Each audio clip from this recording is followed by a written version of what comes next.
First thing we're going to do is talk about the Roman policy on religion, and then we're going to talk about how that plays with specifically Jews and then eventually Christians. Remember, Augustus was the first emperor. His original name was Octavian. He starts calling himself Emperor Caesar Augustus. The word Augustus means the exalted one or the holy one. So when he starts doing that, he's letting everyone know that he thinks that he's more than just a man. And after he dies, people basically start worshiping him. And this creates an empire worship or an emperor worship. Another thing about Caesar Augustus is he makes some laws to strengthen Roman religion. The one that we're going to focus on today is that he said that you had to worship the Roman gods. He was very open to other gods, though. He had a very tolerant policy on religion. He said, hey, you can worship whoever you want. It doesn't matter. But you have to worship the Roman gods as well. So the question is, why would he even make that law? In their mind, it guaranteed security, peace, and prosperity. To better understand that, here's a quote from a senator. He said, "We have overcome all nations from the world because we have realized that the world is directed and governed by the gods." So what this man is saying is, look, we're powerful because the gods want us to be powerful. But if we make them angry by not worshiping the gods, we will fall. So how does this interplay with the places that they conquer? Rome will take over a place called Judea, and they will come in contact with a religion called Judaism. Now, Judaism is monotheistic. The Romans flat out don't understand monotheism. This is something new to them. This is something strange. Monotheism just means that there is only one God that controls everything on earth and in heavens. This sounds absolutely absurd to the Romans. How can one God possibly do all that? This is very, very strange to them. And they say, fine, if you want to worship your God, that's fine, but you better be worshiping our God. This doesn't go over very well with the Jews, because they believe that their God told them not to worship any other God. And monotheism, you might think that polytheism would be harder to live by than monotheism, but that's wrong. Monotheism is extremely difficult to live by. And here's a for instance for you. Imagine a household with one parent. Whatever that parent tells the child, that's the law. There's no appealing to any other parents. But a household with two parents, you can go talk to mom, and if mom says no, you go talk to dad, right? Well, imagine a household with a dozen parents. That might seem like it would be more restrictive and that it'd be harder, but in reality, you have more people to get permission from. So, you can work whatever you want. So with polytheism, you just need to get a God on your side, a strong God, and you're good. Monotheism is actually much harder to live by. One reason why it's harder to live by is that the individual or the believer has to take responsibility for their problems. With polytheism, let's say Athens, they're polytheistic, right? Their patron goddess was Athena. Let's say they go to war and they lose. Why did they lose? Well, their god was stronger than Athena. With monotheism, that logic doesn't work. You can't say, well, we lost the war because their God was stronger than our God, because you only believe in one God. So if you only believe in one God, that God is over everything.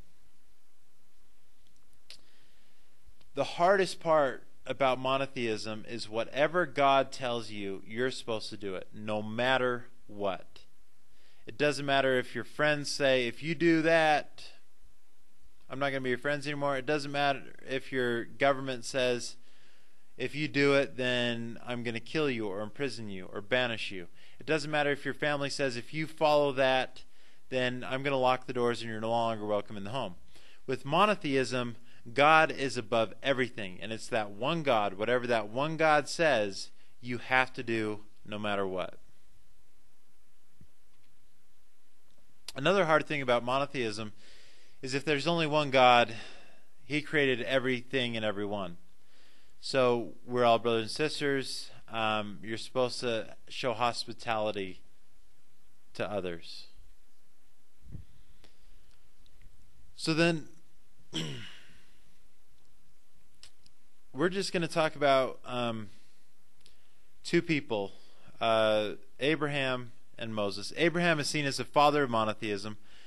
The Jews, the Christians, and the Muslims all trace their heritage back to Abraham.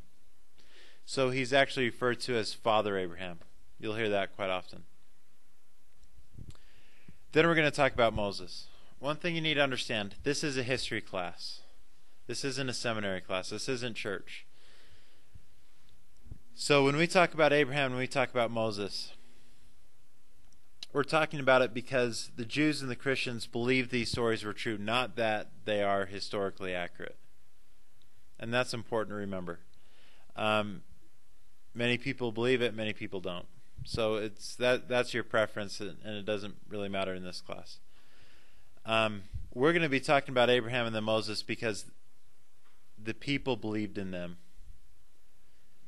So the story of Abraham, the famous story is that God tells Abraham to sacrifice his son to him, to basically kill his son. So again, Abraham doesn't want to do it, but if God tells you to do it and you believe in monotheism, you have to do what God says, no matter what, no matter the cost. So Abraham takes Isaac and walks him up a hill, puts him on an altar, takes out a knife, and he's ready to kill Isaac. And right before he does it, an angel stops and says, "Whoa, Abraham, you passed the test. You don't need to kill Isaac.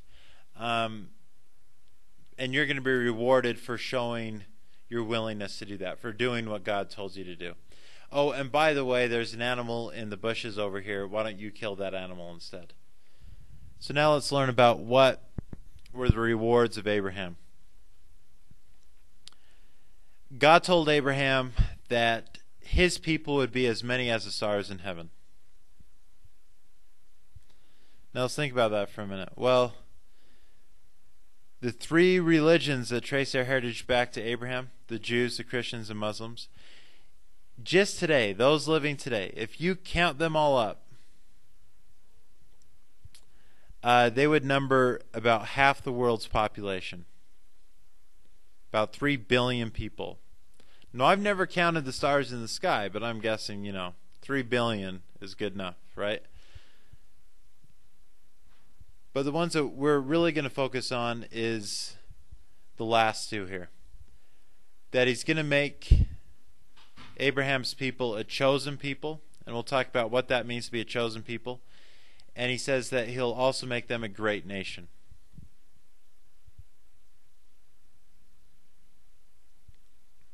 In order to understand what it means to be a chosen people, let's talk about Moses. And Moses is a complicated story. And again, we're not talking about Moses because it's historical, but it's because of what people believed in. Some say that it's historical, some say that it's not. And we're not really going to debate that in this class. The other thing about Moses is his story is really complex and it's beyond the scope of this class. And so we're just going to give you the basic nuts and bolts of Moses and what you need to know. Basically, the Jews come under Egypt control during a famine and they become Egypt's slaves. Moses is a shepherd and he's tending his flocks, and he sees this bush and he thinks it's on fire, and then he gets close to it and he notices that the fire isn't consuming the bush. So it looks like it's on fire, but it's not. And then he hears a voice talking to Moses, and the voice tells Moses, "You go to Egypt and you tell Pharaoh to let my people go." Now remember, Moses is not a general. He doesn't have an army. He's not a military mastermind. So how is he going to do it? Well, God is going to help him because the Jews are God's chosen people. what happens is through Moses, God sends 10 plagues on Egypt. The most famous are the first and the last. The first one is Moses turns the water in the rivers to blood. The last one is the most important. And it's most important for this class because we're going to be talking about it more.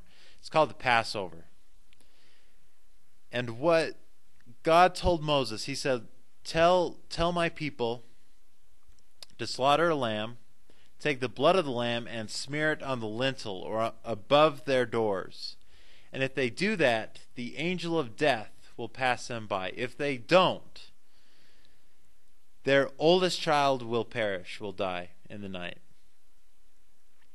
And so the faithful did it, and those that weren't, including the Egyptians, didn't. And so that was a plague.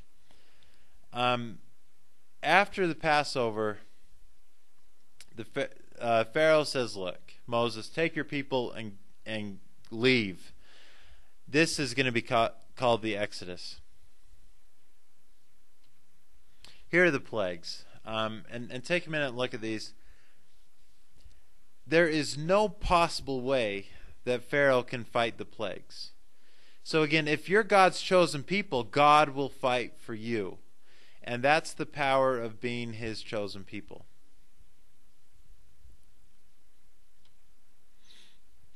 So Moses leaves. Again, this is when in the Bible it talks about Moses crossing over the Red Sea, and Pharaoh's army is chasing them, and once the Jews have crossed the Red Sea, then Pharaoh's army is in the Red Sea, and then they get sucked into the water and they all drowned. After that, Moses goes on top of a mountain called Mount Sinai. And there he says he speaks to God again. And he receives the 10 Commandments. Basically, God is saying, the Jews are my chosen people if they will follow the 10 Commandments. And one of those 10 Commandments is that they're not supposed to worship any other God.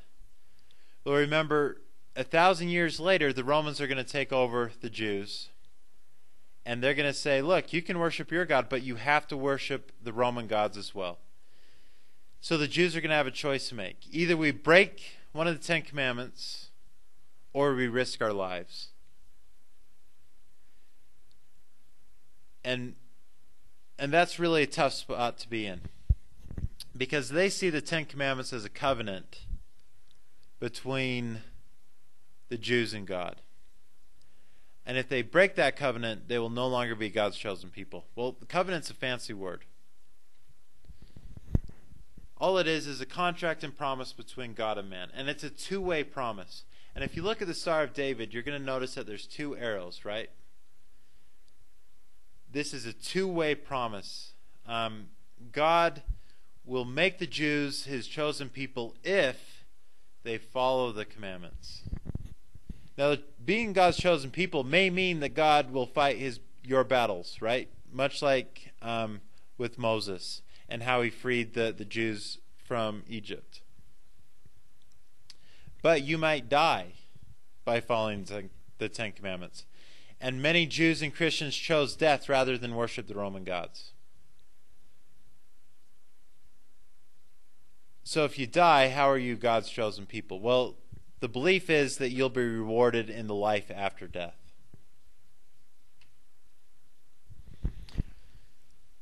So again, we're talking about Abraham and we're talking about Moses, not because it's historical. Historians don't agree on that. But because 1,000 years later, after Moses, the Romans take over the Jews. And so now, it's not the Egyptians that have taken them over, it's the Romans. And so now, many Jews are going to be waiting for the next Moses, and they're going to call him the Messiah, that's going to liberate them from Roman control. And you have to understand Moses before we can understand Jesus and why many did not accept Jesus as a Savior, and why many did accept Jesus as Messiah or their Savior. And that'll be the next video.